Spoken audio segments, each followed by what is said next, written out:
Hello and welcome back to the Grunt Perspective, and in today's video I'm going to be covering my Fieldcraft kit. So the Fieldcraft kit is an idea that I absolutely stole from Redbeard Tactical.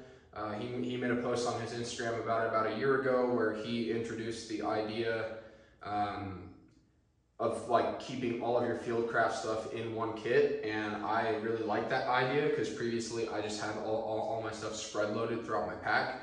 But I really liked having it inside of one package. So that's what I do now. So the credit to Redbeard Tactical before I get talking about this stuff.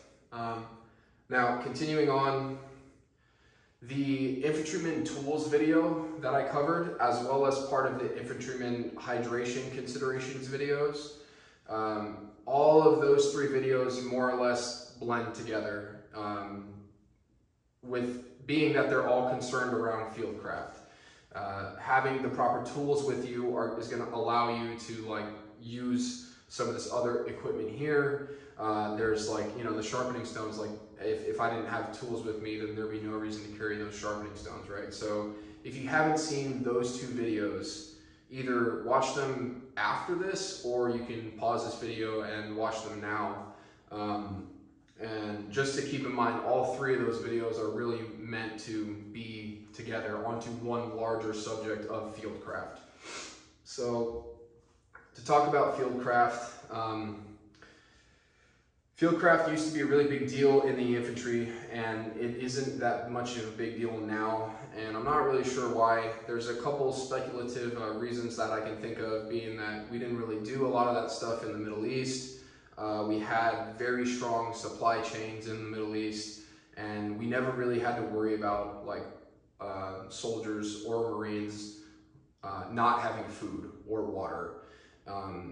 That was almost, I'm not going to say that it was a guarantee, because I'm sure there's lots of situations where it wasn't a guarantee, but more or less we had air superiority the whole time. We had freedom of movement the whole time, right? So our logistical wasn't really under attack. Now, if you think about a conventional war and you look at World War II, you look at Ukraine right now, you see that the logistical trains are the weak point. They're the huge problem.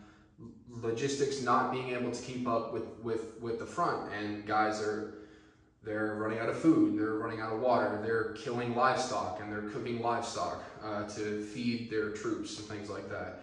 And that's a reality. That's something that the modern infantryman needs to be prepared to do, because that is more than likely what he may face in the near future, right? So that is Fieldcraft, right? Fieldcraft is a large, encompassing subject within the infantry, but think of it like that, like it's survival, sustainability, being able to do that kind of stuff when your logistical train is breaking down, when the ship gets sunk, when the truck gets ambushed, when the plane gets shot down, right? What are you going to do? Fend for yourself. Having some stuff with you to help you may help make your life less miserable, right?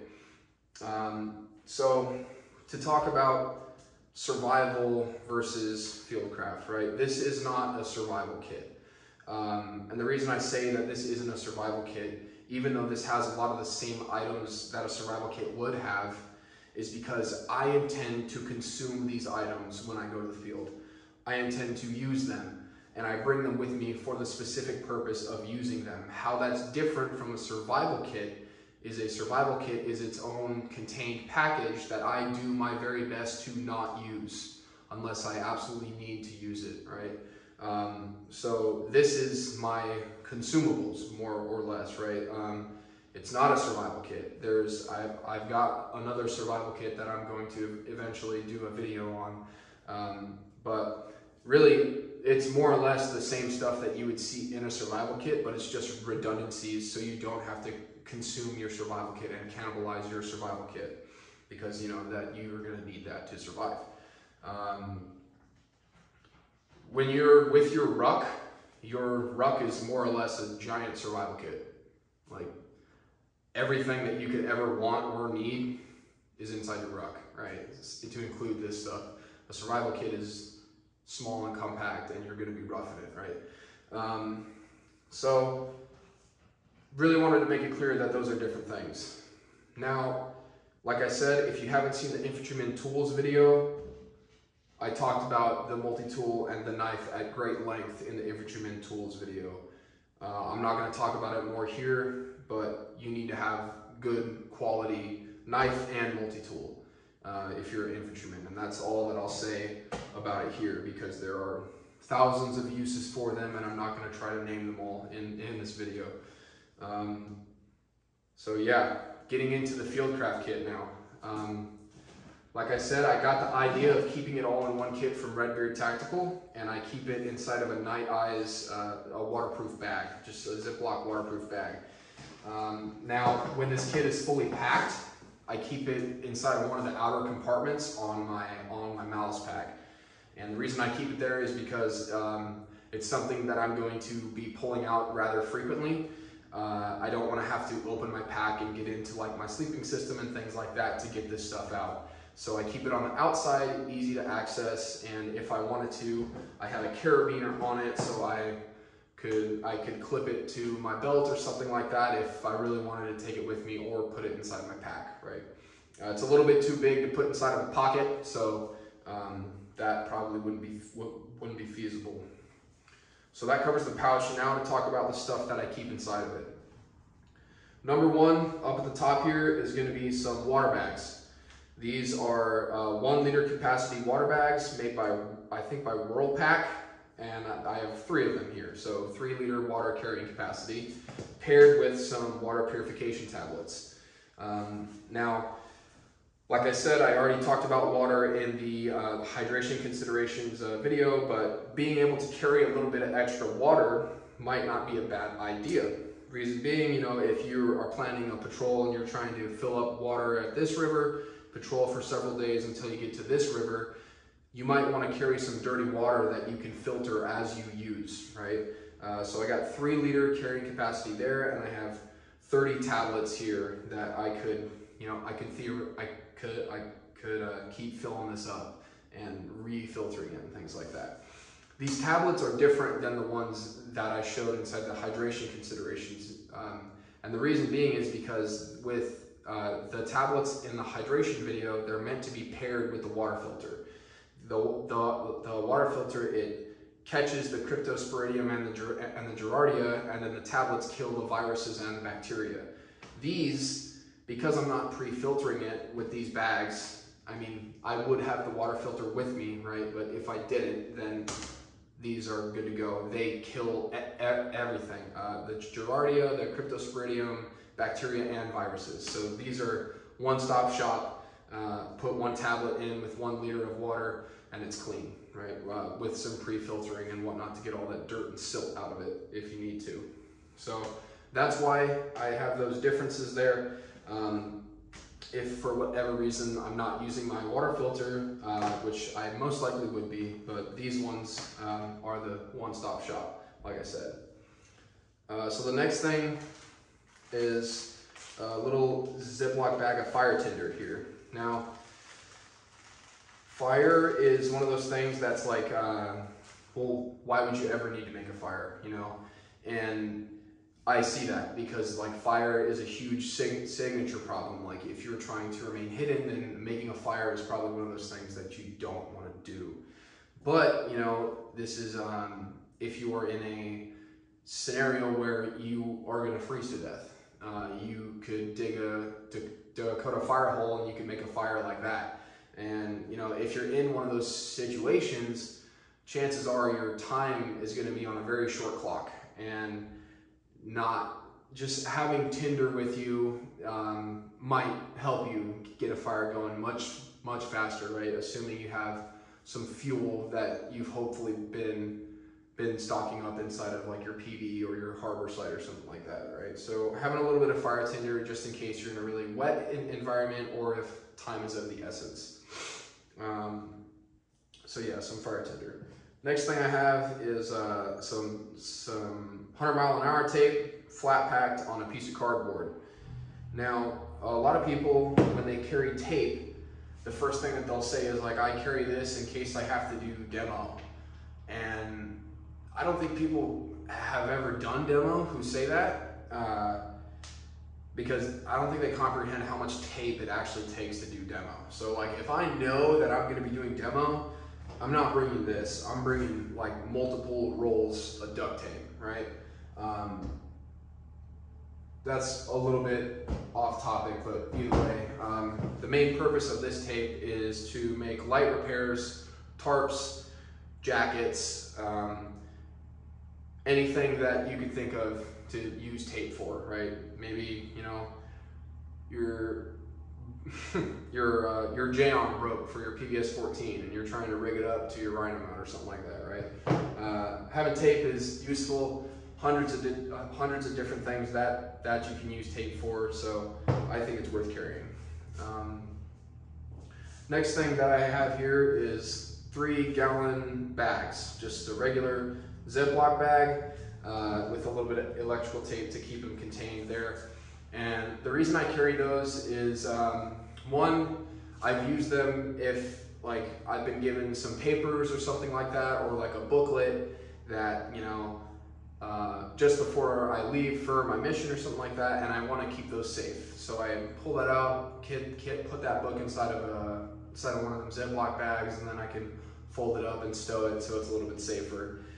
You know, rain, so submerging your equipment or your pack, as well as just the friction from it being rubbed around and stuff like that. So that's what I've used it for. I've also used it to collect wild edibles, fruits and vegetables, mushrooms, things like that.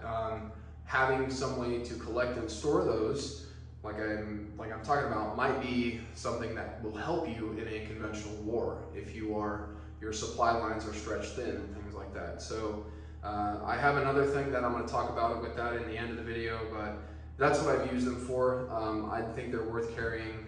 A lot of people use them, or they say that you could use a Ziploc to carry water. I would advise against that because Ziplocs are very fragile. If you're going to use bags to carry water, you need to get like actual bags that are meant to carry water. These are much more durable than Ziploc bags are. They're much thicker, you can feel it, right? So I would advise, do not count on Ziploc bags to carry water because they'll pop and then everything's soaked, right? So the next thing that I'll talk about, 550 cord. So this is 550 cord on a spool, and the reason why I like the spool is because, you know, the inevitable mess of pulling out 550 cord from your pack is always a problem. What I use 550 cord for a lot of the times is to set up little tarp shelters, things like that. You could set up a ridge line, you could set up traps. I've used it to set up like some trip wires and trip lines and things like that. It's very, very versatile stuff. And like, you know, if you need to, you need to have some if you're an infantryman, right? If you don't, then like you're seriously lacking. It's kind of like not having a knife or a multi-tool. Like you need to have 550 cord for lots of different things.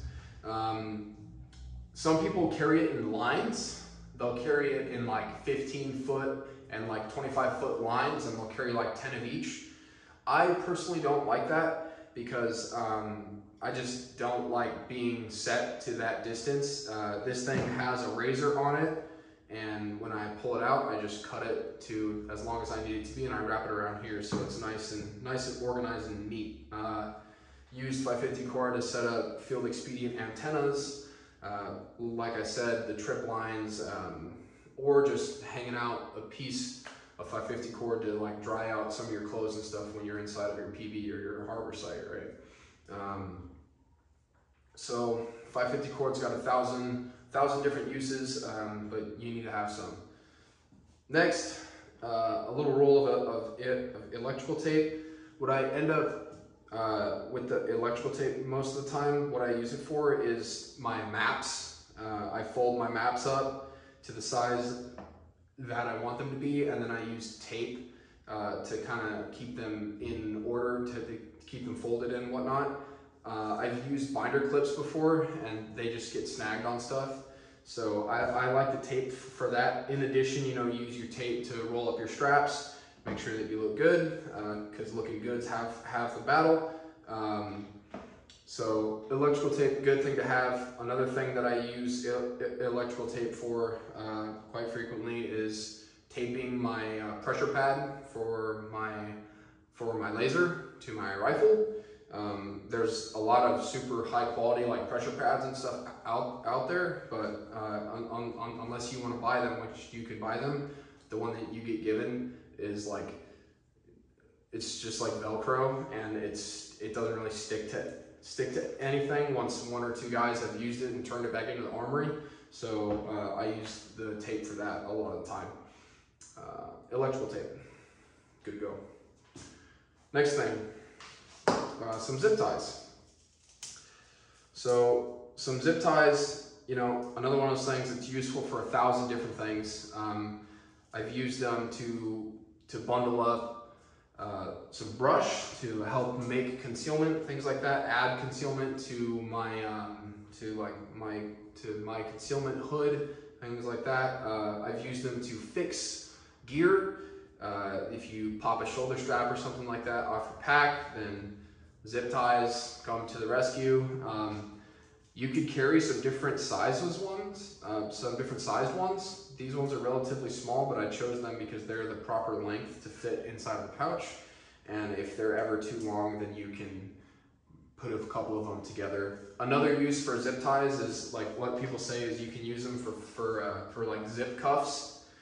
And that's a really bad idea in my opinion, because there's literally zip tie like flex cuffs that are made to be flex cuffs, and then people think that because these are zip ties too that they are the same thing, and they're really not. And if you want to try and use these to detain someone, you have to like really absolutely wrench those things down on them, and you know, it's not that big of a deal to you, but either way, just use the right tool for the job. If you know that you're trying to detain someone, then take zip cuffs with you. Don't try and use small zip ties. Either way. Next thing I have here is a fire steel, just a ferro rod and a striker. This is more of a secondary to the lighter. But you know, it's always good to have a mechanical means that isn't going to be affected by running out of fuel or the flint getting wet to start a fire with. So fire steel is definitely worth carrying. Another thing here is a first aid kit, and this isn't a like a first aid kit for someone who's been shot. This is like what people call a boo-boo kit, right? You can see on there, this one's made by Adventure Medical, and it's ultralight and watertight. And as an infantryman, I like both of those words. So I really like the kits from Adventure Medical. It comes with a bunch of stuff in it, but what I've added is some wet ones. These are they're wet wipes, but they're alcohol wet wipes, so they're made to like kill germs, things like that. You can use this before you eat or something. Just do not confuse this with your baby wipes, because they are not the same, and that will hurt you. I've added some liquid skin. I haven't used the liquid skin before.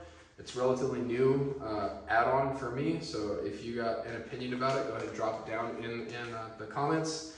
And then another thing that I've added is some Xanathel for poison ivy or poison oak. And that's going to be something that's dependent on where you are.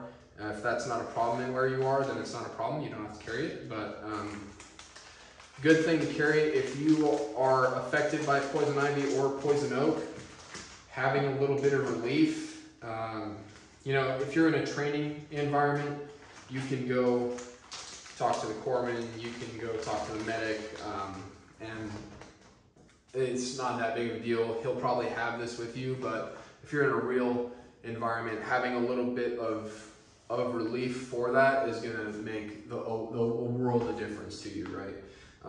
So definitely worth carrying in my opinion.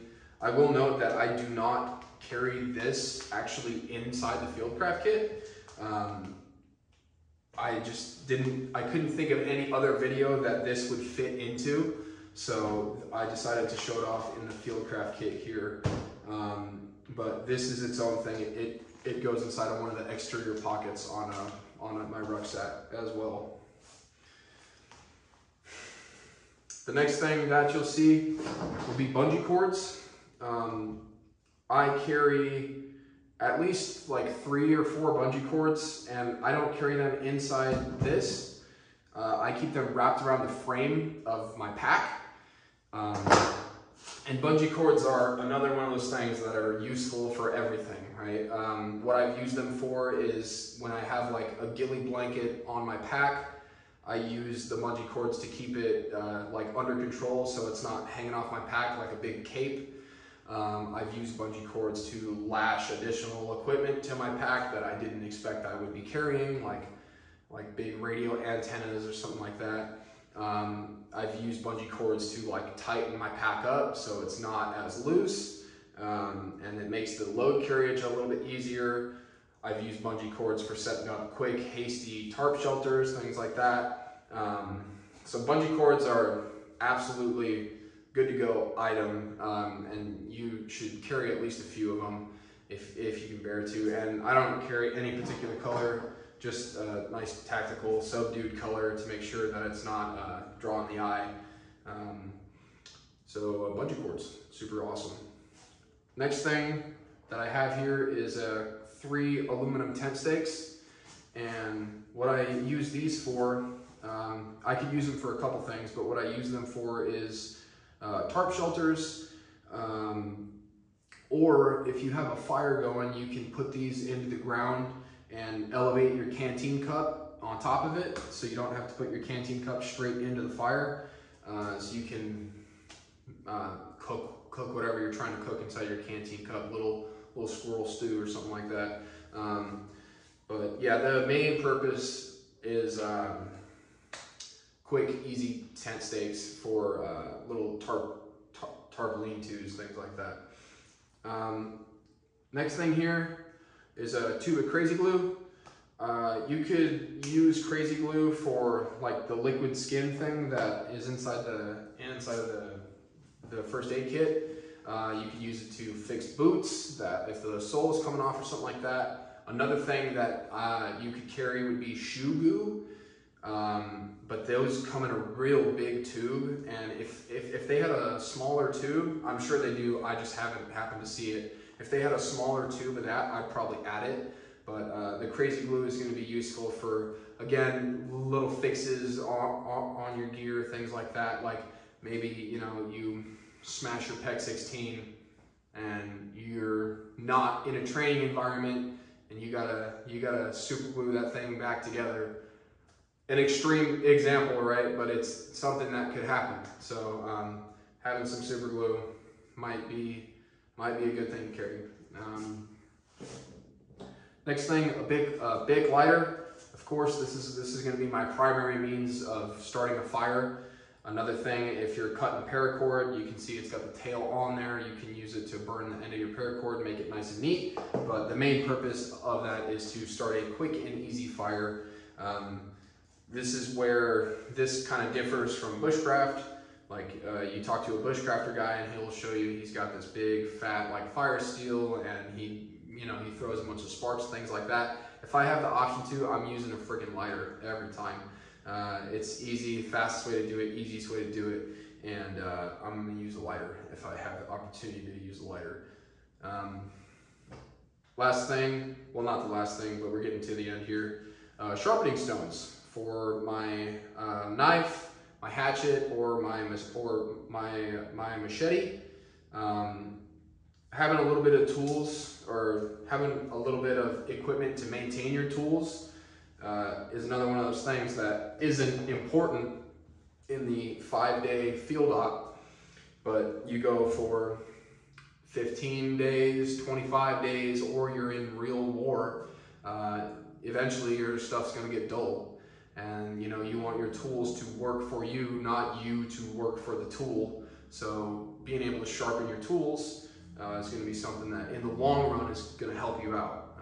So these are some DiaSharp Easy Lap stones, and I've got them in 3 grits: fine, coarse, and medium.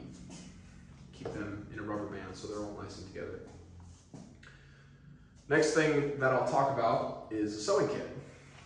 And there's a couple extra add-ons within the sewing kit, but I'll just talk about the sewing kit first. Now, a big thing that I want to squish is people saying that they have field uniforms, and when they say that, they're trying to insinuate that it's okay for their uniforms to have tears in them and things like that because they're only used for the field, right? And I have a huge problem with that, and it's not the problem that you're commonly thinking of. You know, one, you get in trouble because you look like a bag of ass, but two, the major problem that I see with it is if you are going to the field or you're going to training or you're going to real life scenario at a already degraded state, your trousers have holes in them, your sleeves are falling off, that's a huge problem, right? Your uniforms, most infantrymen don't carry extra uniforms. They carry one, maybe they'll carry an extra set of trousers because those tend to go first, but most don't. And you know, you go with a good uniform and you keep it good, and if you need to repair it, then you repair it. But what I'm getting at is if you're opening yourself up to all kinds of problems, if you're going to the uniform, if you're going to the field with holes inside of your uniforms, you know, scrapes, cuts, infection, animals, insects, like all kinds of things that you're just letting the open door in to get into your body, up your legs, and into your area, right? So it's a huge problem. And like one, you know, it makes the senior enlisted and officers upset because you look like trash. And two, the more tactical reason is that you're starting yourself off in an already degraded state, right? So don't do that. And keep a sewing kit so if you tear your uniform, you have the ability to fix it. Now, the ability versus having the time to fix it are two different things. So you may find that you have the ability to fix it, but you might not have the time. And that happens, right? But when you have the time, why would you not do it? Now, so that's my spiel about that. But this is just a standard sewing kit with the addition of a few things. Number one, these big safety pins. These are the ones that come off the bandoliers. I usually carry about 3 or 4 of them. I need to replenish. I've only got 1 right now.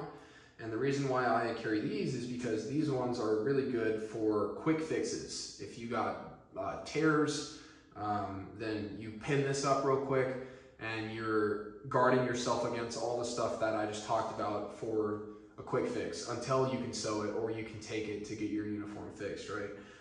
So before you throw away your bandolier, grab a couple of these and stow it away inside of your sewing kit, because I've used it all the time for tears on the seams of my trouser legs, or the inevitable, my crotch gets blown out all the time because the uniforms are really, really crappy. So I carry a couple of those. Next thing is about 30 feet of 30-pound test fishing line and some really big needles. Just a couple of really big boy needles. And the reason that I carry the fishing line is not for fishing, although you know you could use it for that, but is for fixing gear. If you've ever popped a strap off a rucksack and it isn't something that you can fix with any of this other stuff here, I've used this before to repair rucksacks. My rucksack was tearing. I was in the field. I was carrying a big, heavy radio. I didn't have any end in sight, right? So I pulled out my fishing line, and this 30-pound test line saved my rucksack and got me through the end of the field op, and it lasted for months after, before I just replaced the rucksack. So that's something to think about, right? Not something that you're going to use every time, but you know, if you pop a strap, just like I said, this little thread that's in here isn't going to cut it. It's not strong enough. On top of that, if you don't know how to sew, because a lot of men don't know how to sew, learn how to sew. There's lots, and there's tutorials, things like that, and there's lots of different ways to sew. So learn how to do it. It's going to help you in the long run, even if it's just fixing your uniform or repairing your rucksack, or you know, your gear, something like that. And I use these real thick needles because the gear is really thick. It's got that thick, like 1000D Cordura, and these little needles that they give you inside the sewing kit can't handle it. They just break. So you gotta get the big ones. Now, the last thing, I already talked about the pouch, but the last thing that I'll talk about is this little guide that I have here. And what this is a foraging guide. And this is going to be dependent on your area, or your area that you think you might be deploying in.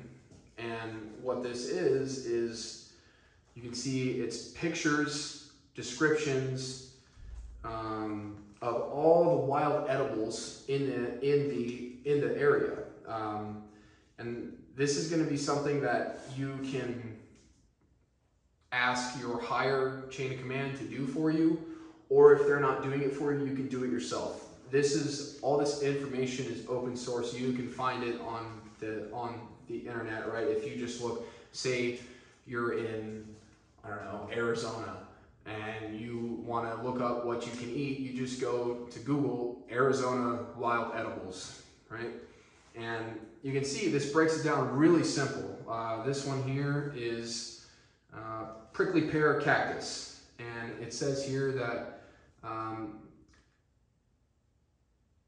I can eat the fruit, I must remove all the spines, obviously, and it just makes it really idiot proof, right?